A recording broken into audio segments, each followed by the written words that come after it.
tentang hak ibadah dan hak muamalah sebagaimana yang saya sampaikan tadi, intinya adalah dalam Islam prinsip-prinsip yang dipakai, yang bisa kita pakai untuk memastikan hak ibadah dan hak muamalah tadi adalah ada beberapa. Misalnya yang pertama adalah bagaimana upaya ibadah itu dimaksudkan untuk menghilangkan kemudorotan dan kesulitan. Ya, tidak hanya ibadah tapi juga muamalah, tetapi agama fikih itu sekali lagi harus memiliki tujuan menghilangkan kemudorotan dan kesulitan. Untuk itu maka segala kesulitan yang terkait dengan pemenuhan hak ibadah dan hak muamalah tadi perlu dihilangkan. Prinsip yang kedua adalah tidak ada pembebanan di dalam agama. Ya.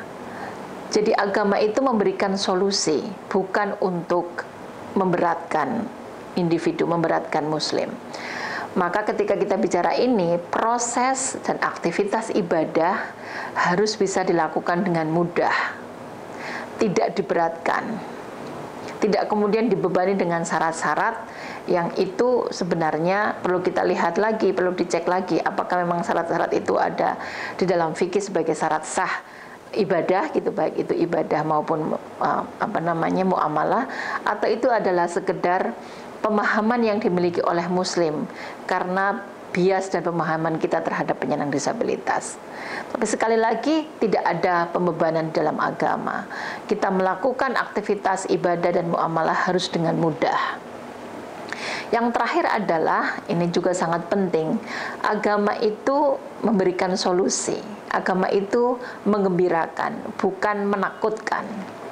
Maka kalau kemudian ada istilah, oh penyandang difabel tidak boleh ini, tidak boleh itu. Nah ini yang harus kita lihat kembali, apakah memang buku fikih kita, apakah memang Al-Quran dan hadis juga tadi memiliki persepsi tentang itu seperti apa. Apa betul bahwa tadi yang kita asumsikan sebagai larangan-larangan terhadap penyandang disabilitas, misalnya penyandang disabilitas harus menikah dengan penyandang disabilitas juga gitu.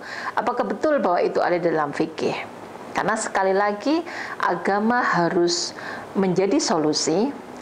Islam dan fikih harus menghilangkan diskriminasi, menciptakan keadilan dan membantu pemenuhan hak, bukan lagi mempertajam diskriminasi dan malah menciptakan disabilitas baru. Dalam bahasa yang lain, fikih itu tidak boleh mencacatkan, tidak boleh mendifabelkan, tetapi agama, Al-Quran dan fikih harus memberikan solusi dan memberikan pemenuhan terhadap hak-hak disabilitas.